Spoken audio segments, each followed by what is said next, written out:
આવે છે એને ખ્યાલ હોય, નવા કદાચ હોય કોઈને ઓછો ખ્યાલ હોય. દર બીજે આ પાઠની પરંપરા છે ને એ આ રામદેવજી બાપા અને આ દુનિયામાં આગમન થયું ને એની તમને થોડીક વાત કરું. હમણાં બેને જે ભજન કર્યું હતું ને કે હરભુજીને હૈયે હરખ પાર ઘોડલા ચરણતા દીઠે રામાપીરના. બાપુ રામાપીરને આ કૃષ્ણ પરમાત્મા એને આ દુનિયામાં આવવાની જરૂર શું કામ પડી? કારણ કે પાઠની પરંપરા છે ને પહેલા યુગમાં કે પ્રહલાદે કર્યો, પછી હરિશ્ચંદ્રે કર્યો, ત્રીજા યુગમાં ધર્મરાજાએ કર્યો, ચોથા યુગમાં બલિરાજાએ કર્યો. બલિરાજા વખતે બધું બંધ કર્યું. પછી અખિલ બ્રહ્માંડના માલિકને એમ થયું કે કાલની પેઢીને ખબર કેમ પડશે પાઠ આને કહેવાય. પાઠની પરંપરા ચાલુ રાખવા માટે કૃષ્ણ પરમાત્માને એમ થયું કે મારે અવતાર લેવો છે, મારે જન્મ લેવો છે, પણ હવે એવું ઘરે હોવું જોઈએ ને કે પુણ્યશાળી કોઈ ભાગ્યશાળી ભજન વાળાનું ઘર તો જોઈએ, ગમે ત્યાંથી અવતાર લે નહીં. અને આ અજમલ રાજાને દીકરાની ખોટ હતી, આને આવવાનું હતું, બેનો મેળ પડી ગયો, આ રામદેવજી બાપાને આવવાનું થયું.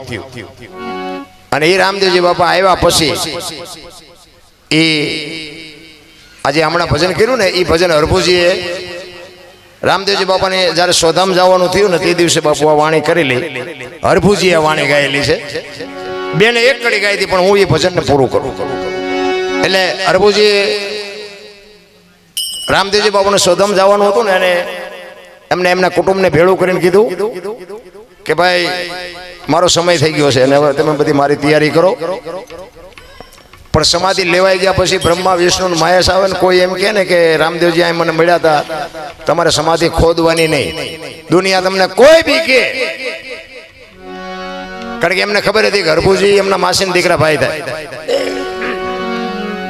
એમને વચન આપ્યું હતું કે હું તમને મળ્યા સિવાયનો જઈશ નહીં. અને એમને એમ કે હું એમને મળવા જઈશ ને તો આ લોકોને શંકા જાગશે. એટલે એમને જાણ કરી કે ભાઈ દુનિયા કોઈ બી કે ને તો તમે સમાધિને ખોદવાની વાત ન કરતા. અને સમાધિ અપાઈ ગઈ અને વાત ઉડતી ઉડતી હરભુજીના કાને પડી. હરભુજી ના પાડે છે કે તો વચનનો પાકો માણા, ઈ મને કીધું છે મળ્યા સિવાય જાવ ને કોઈ દે વચનમાં ઈ ખોટી વાત, હું નથી માનતો. મને મળ્યા સિવાય જાય જ ઈ કે પણ અમે ન્યા જ હતા. ઈ કે ભલે ને તમે અહીંયા હોય હું અહીંયા જાઉં અને જોઉં મને હું પાકું કરું પછી માનું, ત્યાં સુધી નહીં. ત્યારે એ હરભુજી ત્યાંથી ઘોડા ઉપર ચડીને બેહીને આવ્યા ને આ રામદેવજી બાપા રણુજાના સીમાડે ઘોડા ચારતા હતા. ત્યારે હમણાં બેને ગાયું ને હરભુજીને હૈયે હરખ પાર ઘોડલા ચરણતા દીઠા રામાપીરના. અહીંયા હરભુજી રામદેવજી બાપા ભેટો થયો અને બે બથું ભરીને ભેટ્યા અને અહીંયા બે કહુંબો કર્યો અને રતન કટોરો, અમલની ડાબલી, વીરગેડીઓ, પામરિયા ચાર વસ્તુ જે સમાધિમાં મૂકેલી એ રામદેવજી બાપાએ હરભુજીને આપી. અને હરભુજીને કીધું તમે જાઓ ગામમાં. અને ગામમાં આવ્યા, ચોરે આખો ડાયરો બેઠો તો શોકગ્રસ્ત. બધા વિચાર કરે ભાઈ જો ભાઈ વિયો ગયો ઘોડા ઉપર બેન આવે છે અને શરમ નહીં આવતી હોય. અહીંયા આવી અને કીધું કે શું બધા બેઠા છો? તો કરે રામદેવજી બાપા વિયાઈ ગયા 3 દી થયા. હરભુજી કે પણ મને અત્યારે સીમાડે ભેગા થયા તમે કયો છો 3 દી? તો કે આખું ગામ ખોટું તું સાચો. એ અમલની ડાબલી વીરગેડીઓ આ બધું બતાવ્યું ને તો બધાની શંકા જાગી. એ કે આપણે સમાધિ દઈને આવતા રહ્યા પછી માછું મારી નીકળી ગયેલા, હાલો એ કે ખોદવું છે. આપણા જ નથી સમજી ગયા, જ્યાં જાવ આપણા નડે ને પછી સમજી લેવાનો ઇતિહાસ આપણો થાય છે. આપણા નડે પછી રોદડા નો રો. જો મીરાને કોણ નડ્યું? રાણો. પ્રહલાદને કોણ નડ્યું? એનો બાપ. નરસિંહ મહેતાને કોણ નડ્યું? એની નાય. પાંડવોને કોણ નડ્યા? કૌરવ ભયો. પોતાના નડ્યા ને પછી ઇતિહાસ થયા. આપણા નડે ને એટલે રોદડા નો રો. સમજી લેવાનું ઠાકર ત્રાજવી આવ્યો હોય તો જ આપણે આપણને નડે. 500 ગૌ આપણને ઓળખે ને અહીંયા પડખે પડ્યા હોય ન ઓળખે. પણ ન ઓળખે એટલે સમજી લેવાનું ઈશ્વર ત્રાજવી આવ્યો હોય તો જ ન ઓળખે. એટલે હરભુજી રામદેવજી બાપાના ઘોડા ચરે ને બાપુ એ વખતે હરભુજીએ વાણી કરેલી. વાણીમાં શું કહે છે?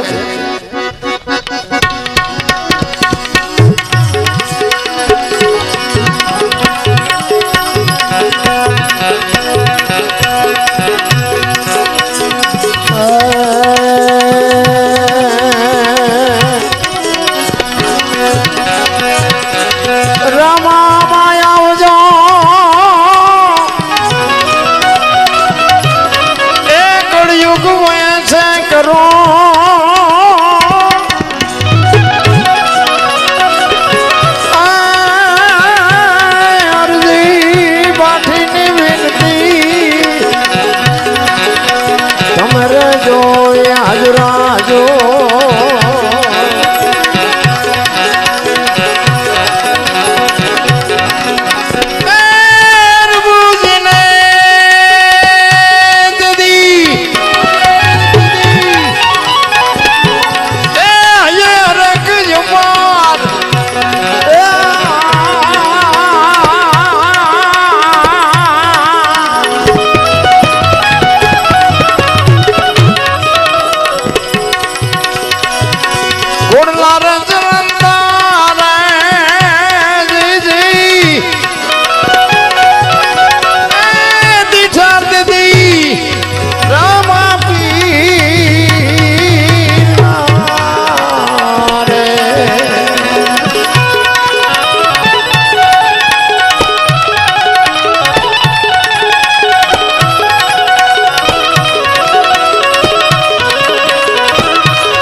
સમાચાર સુણીને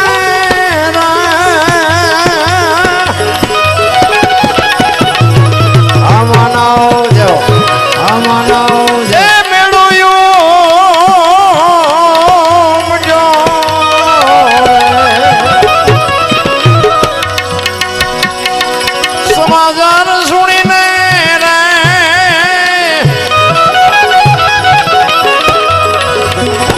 આમાનાઓ